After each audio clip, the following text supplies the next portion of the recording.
നമസ്കാരം. ഞാൻ നിങ്ങളുടെ പ്രിയ കഥാകാരി ഡോക്ടർ ബീന. ഇന്ന് പുനഃസംഗമം എന്ന ഒരു ചെറുകഥയുമായിട്ടാണ് ഞാൻ നിങ്ങൾക്ക് മുന്നിൽ എത്തിയിരിക്കുന്നത്. നേരെ കഥയിലേക്ക് പോകാം. ഇടുക്കി ജില്ലയിലെ നെടുങ്കണ്ടത്തെ ഒരു വലിയ ഏലത്തോട്ട ഉടമയുടെ മകളാണ് ബെറ്റി. അവിടെയുള്ള ഒരു CBSE സ്കൂളിൽ 8ാം ക്ലാസ്സിൽ പഠിക്കുകയാണ് അവൾ. ആ ക്ലാസ്സിലെ ഏറ്റവും മിടുക്കനായ ശരത്ത് ഒരു സാധാരണ വീട്ടിലെ പയ്യനായിരുന്നു. അച്ഛൻ നേരത്തെ മരിച്ചുപോയിരുന്നു. അമ്മ മാത്രമേ അവനുള്ളൂ. ബെറ്റിയും ശരത്തും ചെറിയ ക്ലാസ് മുതൽ ഒന്നിച്ചായിരുന്നു പഠിച്ചിരുന്നത്. അങ്ങനെ അവർ ഇഷ്ടത്തിലായി. ഇഷ്ടം ബെറ്റിയുടെ വീട്ടിലറിഞ്ഞു. ബെറ്റിയെ അവളുടെ അപ്പയും ചേട്ടനും പൊതിരെ തല്ലി. കരഞ്ഞു കലങ്ങിയ കണ്ണുകളുമായി പിറ്റേന്ന് ക്ലാസ്സിൽ വന്ന അവൾക്ക് ശരത്തിനെ ഒന്ന് നേരെ നോക്കാൻ പോലും പേടിയായിരുന്നു. ശരത്തിൻ്റെ അമ്മാവൻ്റെ വീട്ടിലായിരുന്നു ശരത്തും അമ്മയും താമസിച്ചിരുന്നത്. ബെറ്റിയുടെ വീട്ടുകാരുടെ തോട്ടം ജോലിക്കാർ ശരത്തിൻ്റെ അമ്മാവൻ ജോലി ചെയ്യുന്ന കടയിൽ പോയി ഭീഷണിപ്പെടുത്തി. അവനെ ഈ സ്കൂളിൽ നിന്ന് ഉടൻ മാറ്റിയില്ലെങ്കിൽ ഞങ്ങൾ അവനെ തട്ടിക്കളയുമെന്ന് വരെ പറഞ്ഞു. ഇതറിഞ്ഞ ശരത്തിൻ്റെ അമ്മ പേടിച്ചുപോയി. അടുത്ത ദിവസം തന്നെ അമ്മാവൻ ശരത്തിൻ്റെ TCയും വാങ്ങി അവരെ കോതമംഗലത്തുള്ള ചേച്ചിയുടെ വീട്ടിൽ കൊണ്ടുപോയി വിട്ടു. അവിടെ അടുത്തുള്ളൊരു സ്കൂളിൽ അവനെ ചേർത്തു. അതിൽ പിന്നെ ശരത്ത് നെടുങ്കണ്ടത്തേക്ക് വന്നിട്ടുമില്ല, ബെറ്റിയെ കണ്ടിട്ടുമില്ല. +2 കഴിഞ്ഞപ്പോൾ അമ്മയുടെ ഒരു ബന്ധു അവനെ ബോംബെക്ക് കൊണ്ടുപോയി. പിന്നെ ശരത്ത് പ്രൈവറ്റായി പലതും പഠിച്ചു. അവിടെ നിന്ന് ബിസിനസ് ലോകത്തേക്ക് ഇറങ്ങി. തെരുവിൽ തുടങ്ങിയ ബിസിനസ് വികസിച്ച് അയാൾ ഇന്ന് മികച്ച ഒരു ബിസിനസ്സുകാരനായി മാറി. ധാരാളം പേർക്ക് ജോലി കൊടുക്കുന്ന പല സ്ഥാപനങ്ങൾ അയാൾക്കിന്ന് സ്വന്തമായിട്ടുണ്ട്.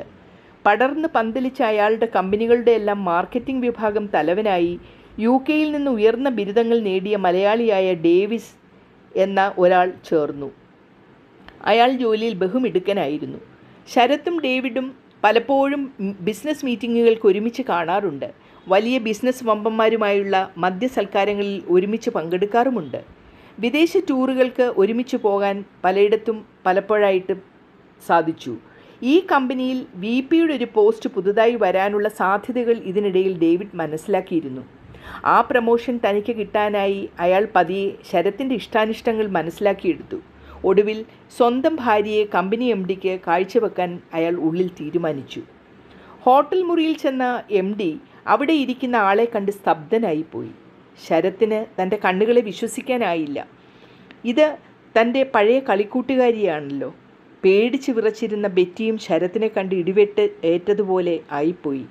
ബെറ്റിക്ക് കരച്ചിലടക്കാൻ കഴിഞ്ഞില്ല. കരഞ്ഞുകൊണ്ടിരുന്ന ബെറ്റി തൻ്റെ ജീവിതം ശരത്തിനോട് തുറന്നു പറഞ്ഞു.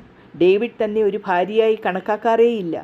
ദിവസവും മദ്യപിച്ച് ബോധമില്ലാത്ത അവസ്ഥയിൽ താമസിച്ചു വന്ന് കിടന്നുറങ്ങും. എപ്പോഴും തന്നോട് ദേഷ്യമാണ്. വീട്ടിൽ അപ്പ നേരത്തെ മരിച്ചുപോയി. അമ്മയ്ക്ക് ഡിമെൻഷ്യയായി ഇപ്പോൾ ഒരു പാലിയേറ്റീവ് ഹോമിലാണ്.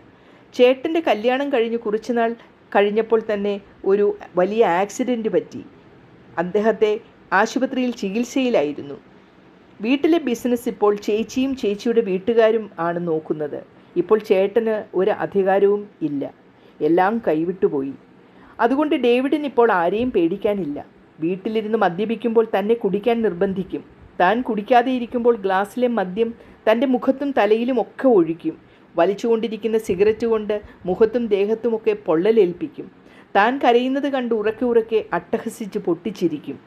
അയാൾ താമസിച്ചു വരുന്ന ദിവസങ്ങളിൽ താൻ നേരത്തെ ഉറങ്ങിപ്പോയാൽ ഉറങ്ങിക്കിടക്കുന്ന തൻ്റെ ദേഹത്ത് വെള്ളം കൊണ്ടുവന്ന് ഒഴിക്കും. എന്നു വേണ്ട, തനിക്ക് ആ വീട്ടിൽ കിടന്നുറങ്ങാൻ തന്നെ ഇപ്പോൾ ഭയമാണ്. സത്യത്തിൽ ഡേവിഡ് ഒരു മനോരോഗിയാണോ എന്നുപോലും ചിലപ്പോൾ സംശയമുണ്ട്. എന്നാൽ അയാൾ ജോലിക്ക് പോകുമ്പോൾ വളരെ മാന്യനായിട്ടാണ് പുറത്തിറങ്ങുന്നത്. അയാളുടെ ഫോണുകളിൽ നിറയെ പല പോസിൽ നിൽക്കുന്ന സ്ത്രീകളുടെ ഫോട്ടോകളാണ്. പലരുമായും ഫോണിൽ സംസാരിക്കുന്നത് കേൾക്കാം. തന്നെ അധിക്ഷേപ വാക്കുകൾ കൊണ്ട് പതിവായി കുത്തി നോവിപ്പിക്കുകയാണ് അയാളുടെ ഇഷ്ടവിനോദം. താൻ ഒട്ടും മോഡേൺ അല്ല എന്ന് പറഞ്ഞ് പരിഹസിക്കും. ഇന്ന് ഒരാളെ കാണാനുണ്ടെന്ന് പറഞ്ഞ് കൂടെ വരാൻ നിർബന്ധിച്ചു. താൻ വിസമ്മതിച്ചതിന് തന്നെ അയാൾ ഉപദ്രവിച്ചു. ഭിത്തിയിൽ തലയിടിപ്പിച്ചു. കൊല്ലുമെന്ന് ഭീഷണിപ്പെടുത്തി. ബെറ്റിക്ക് വാക്കുകൾ കിട്ടാതെ അവൾ വിതുമ്പി. ശരത്ത് ഇതെല്ലാം കേട്ട് തലകുനിച്ചിരുന്നു. ഇന്നൊരു തനിനാടൻ ഐറ്റത്തെ ഞാൻ പരിചയപ്പെടുത്താമെന്ന് ഡേവിഡ് പറഞ്ഞിരുന്നു. എങ്കിലും താൻ ഇത്രയും പ്രതീക്ഷിച്ചില്ല. ശരത്ത് നടുക്കത്തോടെ ഓർത്തുപോയി. ഒടുവിൽ ശരത്ത് ചോദിച്ചു, ബെറ്റിക്ക് ഇനിയെങ്കിലും ധൈര്യമായി ഒരു തീരുമാനം സ്വയം എടുക്കാമോ? എൻ്റെ ബിസിനസ് സാമ്രാജ്യം കെട്ടിപ്പടുക്കുന്നതിൻ്റെ ഇടയിൽ ഞാൻ സ്വന്തം കുടുംബമാകുന്നതിനെപ്പറ്റി പോലും ഇതുവരെ ആലോചിച്ചിട്ടില്ല. പല തെറ്റുകളും ഞാൻ സത്യത്തിൽ ഇതിനകം ചെയ്തു. ഒന്നും മനഃപൂർവ്വമല്ല. പക്ഷേ ഞാൻ എല്ലാം തിരുത്താൻ തയ്യാറാണ്. എൻ്റെ ജീവിതത്തിലേക്ക് വരാമോ? ബെറ്റിക്ക് തൻ്റെ കാതുകളെ വിശ്വസിക്കാനായില്ല. കൈകൾ കൊണ്ട് മുഖം പൊത്തി അവൾ തേങ്ങി തേങ്ങി കരഞ്ഞു. വിറയാർന്ന കൈകൾ നീട്ടി ശരത്ത് അവളെ തന്നോട് അടുപ്പിച്ചു. ശരത്തിൻ്റെ കൈകളിൽ താൻ സുരക്ഷിതയാണെന്ന് ബെറ്റിക്ക് അപ്പോൾ തോന്നി.